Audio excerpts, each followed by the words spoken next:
नमस्कार दोस्तों, आओ सीखिए आज के चरण में आप सभी का स्वागत है। मेरा नाम कनक है। आज की क्लास शुरू करने से पहले आपसे एक क्वेश्चन पूछा जाएगा। हमारी राष्ट्रीय भाषा कौन सी है?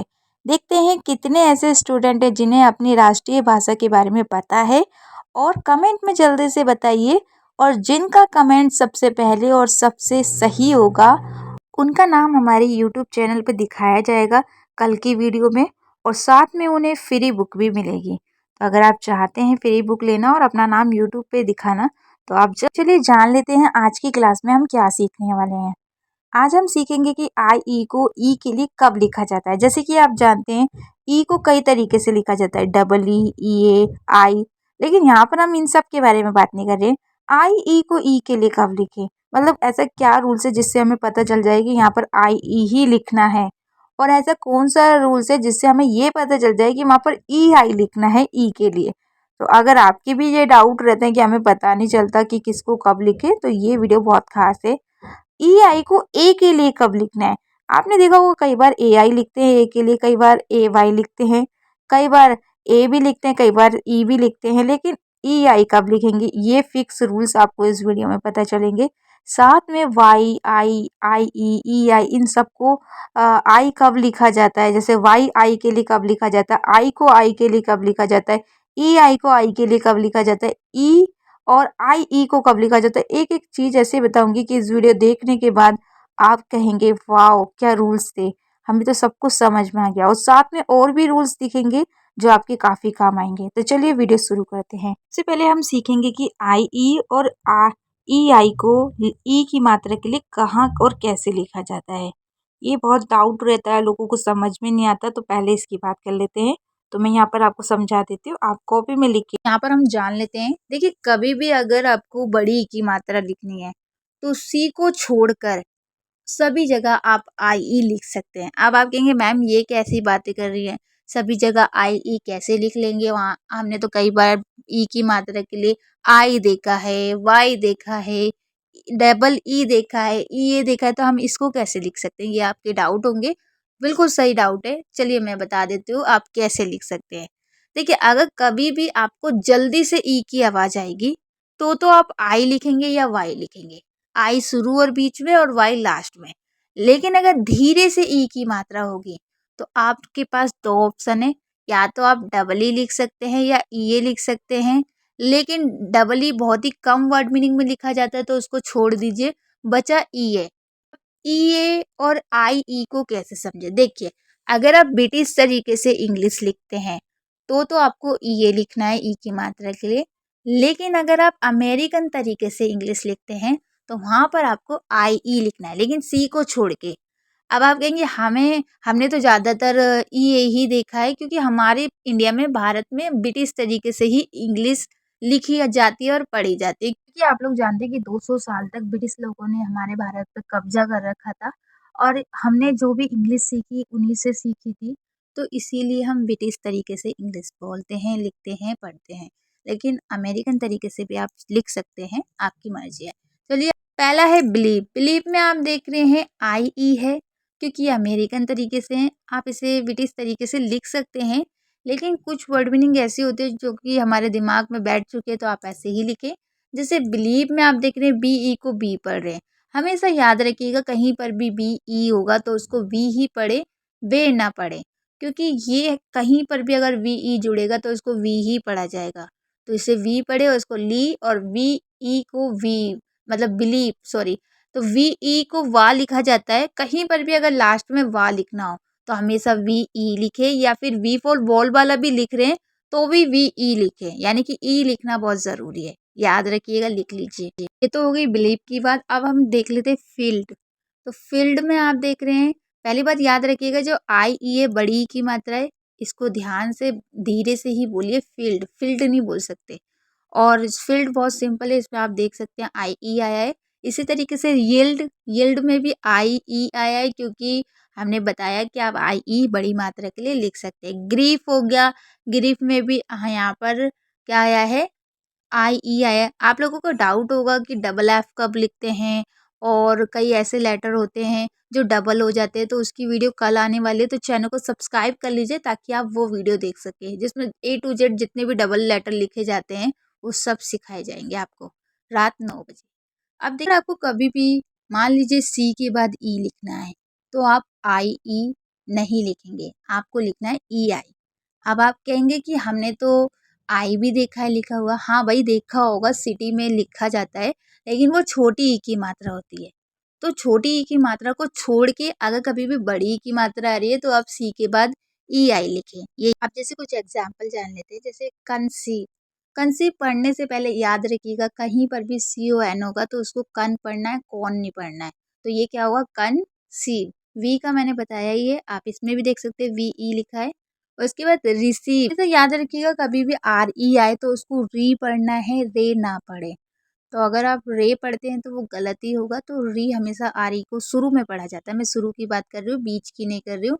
और ये बड़ी वर्ड मीनिंग की बात हो रही है, छोटी वर्ड मीनिंग की। जैसे आप बोलेंगे आर ई डी रेड होता है, तो वहाँ पर हम छोटी वर्ड मीनिंग होती है, 5 लेटर से ज़्यादा होगी तो आप आर ई को री पढ़ेंगे। जैसे रिसीव, उसके बाद डिसीट। तो डिसीट में आप देख रहे हैं डी ई को भी ज़्यादातर डी ही पढ़ा जाता है, डे नहीं पढ़ते हैं जब हम किसी बड़े वर्ड में डी ई को जोड़ते हैं। तो सीलिंग में आप देख रहे हैं, बहुत ही सिंपल है, इनको लिख सकते हैं, जैसा आपको अच्छा लगे वैसा करिए। चलिए आगे से आप देख रहे हैं ई आई को ए कब लिखें। आपने अभी तक जो लिखा ई लिखा, अगर मान लीजिए कहीं पे ई आई को लिखना है और वहाँ पर ए का साउंड पढ़ा जा रहा है, तो आपको कैसे पता चलेगा कि ए के लिए ई आई लिखना है। तो वो भी समझ लेते हैं ताकि आपके सारे डाउट्स क्लियर हो और आप गलतियाँ ना करें। तो चलिए जान लेते हैं। जैसे कि आप देख रहे हैं कि कभी भी जी एच, जी एन या जी एस टी से पहले अगर ए आएगा तो ए के लिए आपको ई आई लिखना है। ए के लिए आप कभी भी ए आई मत लिखिएगा, ए वाई मत लिखिएगा, ई मत लिखिएगा, ए मत लिखिएगा, आपको क्या लिखना है, ई आई लिखना है। तो अगर कभी भी जी एच या जी एन या जी एस टी से पहले ए की आवाज़ आ रही है तो हमेशा आपको क्या लिखना है, ई आई लिखना है। ये बहुत इंपॉर्टेंट है, अक्सर हम बहुत गलतियाँ करते हैं, तो ऐसा ना करें। अगर आप जानना चाहते हैं कि साइलेंट लेटर को कैसे लिखें तो उसकी वीडियो भी जल्दी आएगी, लेकिन आप कमेंट करिए कि आप वो वीडियो चाहते हैं या नहीं। और अगर आप कोचिंग करना चाहते हैं तो आप हमारे इस नंबर पे कॉल कर सकते हैं, जिसमें आपको ए टू जेड सारे रूल सिखाए जाएंगे लिखने पढ़ने के। और हमारी क्लास तो देखते ही रहिएगा, बहुत फ़ायदा मिलेगा आपको इसमें, क्योंकि बहुत सारे रूल सीखने को मिलने वाले हैं। अब हम जैसे कुछ एग्जाम्पल देख लेते हैं, जैसे फॉरेनर, इसको क्या पढ़ेंगे, फॉरेनर। अब आपका ये डाउट होगा कि जी एन कैसे पता चलेगा कि जी एन हमें लिखना है, तो वो साइलेंट रूल्स में आता है, वो भी मैं आपको बता दूंगी। देखिए, फोर के लिए हम एफ ओ आर लिखते हैं, सिंपल है। ए की मात्रा के लिए हमने ई आई लिखा है, जैसे मैंने बता दिया जी एन से पहले आता है, तो सिंपल आप लिख सकते हैं। सॉवरेन, सॉवरेन कैसे लिखेंगे, देखिए सबसे पहले तो सॉप कैसे लिखना है, आपका डाउट होगा सॉप कैसे लिखें। तो देखिए एस ओ वी तो सॉप लिख ही लेंगे, लेकिन ई क्यों आया, तो मैंने आपको बताया कि वी के साथ हमेशा ई आता है, तो इसलिए यहाँ पर ई लिखा गया है। याद रखिएगा, कहीं पर भी अगर आपको वा लिखना है तो वा के साथ ई आएगा, चाहे बीच हो या लास्ट हो, तो इसलिए सॉब में ई आया है। उसके बाद रेन, तो आप देख ही रहे हैं, आर ई आई जी एन, जी एन से पहले ए आएगा यानी कि ई आई आएगा, तो वो लिखा है। रैन सिंपल भी लिखेंगे तो भी ऐसे लिखा जाएगा, चाहे आप किसी के साथ जोड़ रहे हैं या लिख रहे हैं, मतलब जोड़ रहे हैं या अलग लिख रहे हैं, दोनों को ऐसे लिखना है। फैन भी ऐसा लिखा जाएगा क्योंकि भाई उसके बाद जी एन है, तो इस वजह से ई आई लिखा गया है फैन। एक फ़ैन होता है पंखा, वो वाला फ़ैन नहीं है, ये दूसरा फ़ैन है, तो इसको लिख लीजिए, बहुत इंपॉर्टेंट है। उसके बाद जैसे अगर जी एस टी के कुछ एग्जाम्पल देख लेते हैं कि जी एस टी से पहले ई आई कैसे होता है। तो देखिए, अगर कहीं पर भी जी एस टी से पहले ए आएगा तो आपको ई आई लिखना है, जैसे एट हो गया, वेट हो गया, बैग हो गया, स्लेग हो गया। अब जैसे एट होता है, वेट होता है, ये आप नॉर्मली यूज़ करते हैं, आपको लिखना भी पड़ता है, लेकिन हम गलत लिख देते हैं क्योंकि हमें नहीं पता है। तो ये पता होगा तो गलतियाँ नहीं होगी, तो इसको लिख लीजिए कॉपी में। अगर किसी को लिखे ना लिखे, लेकिन एट और वेट को ज़रूर लिख लीजिए ताकि आपके डाउट ना रहे। अब आगे जान लेते हैं। आई लिखते हैं तो कई जगह क्या होता है, ई आई होता है, तो हमें कैसे पता चलेगा कि वहाँ पर ई आई लिखना है, ऐसा डाउट रहता है ना। तो बहुत ही सिंपल है, आप इसके बाद कहेंगे कि मेरे को कभी भी डाउट नहीं रहता, क्योंकि सिर्फ ये दो ही ऐसी वर्ड मीनिंग है जिसमें ई आई आई के लिए लिखा जाता है। हमेशा याद रखिएगा, एक हाइट और एक नाइदर, इसको कॉपी में लिख लीजिए कहीं पर भी हाइट और नाइदर लिखना हो तो ये 2 वर्ड मीनिंग याद कर लीजिए। बाकी आपको कहीं पर भी EI आई के लिए नहीं लिखना है। समझ में आया? बहुत ही ईज़ी था। चलिए अब आगे के बाद IE का भी डाउट होता होगा कि भाई IE के लिए कैसे पता चलेगा कि आई है तो IE लिखें। वो भी बहुत सिंपल है। देखिए, अगर कहीं पर भी आपको IE लिखा हुआ दिखता है, तो आपको कैसे पता चलेगा कि आपको IE लिखना है? तो देखिए, जैसे लाई में आप देख रहे हैं, टाइम में देख रहे हैं, डाई में देख रहे हैं, पाई में, सिर्फ ये 4 ऐसी वर्ड मीनिंग है जिसमें IE लिखा जाता है, बाकी किसी में भी नहीं लिखना है। तो ये 4 वर्ड मीनिंग लिख लीजिए। टाई बहुत इम्पोर्टेंट है, डाई बहुत इम्पोर्टेंट है क्योंकि ये बोला जाता है, तो इसको नोट कर लीजिए और कहीं पर मत लिखिएगा गलती से भी। चलिए आगे जान लेते हैं। डाउट रहता है कि मैडम कई जगह आई के लिए वाई लिखा जाता है, हमें कैसे पता चलेगा? तो बहुत ही सिंपल है। अगर कहीं पर भी आपको लास्ट में आई लिखना है तो हमेशा वाई लिखिएगा। आप लोगों का एक और डाउट होगा कि मैम कई बार बीच में भी होता है, तो वो बीच में नहीं होता है। वो क्या होता है, जो जैसे माई है या फिर साई है, SY, तो क्या होता है वो उसको 2 शब्दों को जब हम 2 वर्ड मीनिंग को जोड़ते हैं तो वो बीच में आ जाता है, लेकिन उसको आई ही पढ़ते हैं। यानी कि अगर व्यंजन के बाद डायरेक्ट वाई हो तो वाई को आई पढ़े, लेकिन व्यंजन से पहले अगर मात्रा भी आ रही है तो आप उसे ई पढ़ेंगे। लेकिन इसको मैं आगे समझाऊंगी, ये थोड़ा आपको कन्फ्यूजन लग रहा होगा, आप चिंता मत करिए। आगे आगे आप इतना समझ लीजिए, जैसे माई है उसमें आई पढ़े, यानी कि लास्ट में कहीं पर भी आई लिखना है तो वाई लिखे। और इन सभी में एक खास बात है कि इनमें से किसी में भी कोई और वोवेल्स नहीं आया है, ये इसकी खास बात है। और आपको वैसे इतना डाउट नहीं करना है, ना सोचना है, सिंपल लास्ट में वाई आए, आई आए तो वाई लिख देना है। अब एक और जान लेते हैं। कई बार आपके मन में डाउट होता होगा कि मैम आपने लास्ट का तो बता दिया कि वाई लिखा जाता है, लेकिन हमने कई बार आई को भी आई के लिए लिखते हुए देखा है। तो देखिए, हमेशा याद रखिएगा, अगर कहीं पर भी शुरू और बीच में आपको आई लिखना है तो आई के लिए आई लिखे, लेकिन लास्ट में वाई जरूर लिखे। लेकिन एक दो चीज़ और है जो आपको पता होनी चाहिए, बहुत इंपॉर्टेंट है, वो भी मैं आपको समझा देती हूँ, तभी आपको आई का। पहले तो इसके कुछ एग्जाम्पल जान लीजिए, फिर जो इसका मेन डाउट है वो बताऊंगी। जैसे लाइक में आप देख रहे हैं आई के बाद एक लेटर छोड़ के ई है, यानी कि आप बीच में आई आ रहा है तो आई के लिए आपने आई लिख दिया, लेकिन लास्ट में ई भी लिखना होगा एक लेटर को छोड़ के। बाइक में भी आपने बा आई, तो आई के लिए आई लिखा, फिर का के लिए के लिखा और लास्ट में ई लिख दिया। माइल में भी ऐसे लिखा MILE, और काइंड में भी। ये तो हो गया आई बीच में शुरू में। लेकिन आपका एक और डाउट होता है कि मैम कई बार ऐसा होता है कि लास्ट में ई नहीं होता है और तब भी आई को आई पढ़ा जाता है, उसको कैसे लिखेंगे?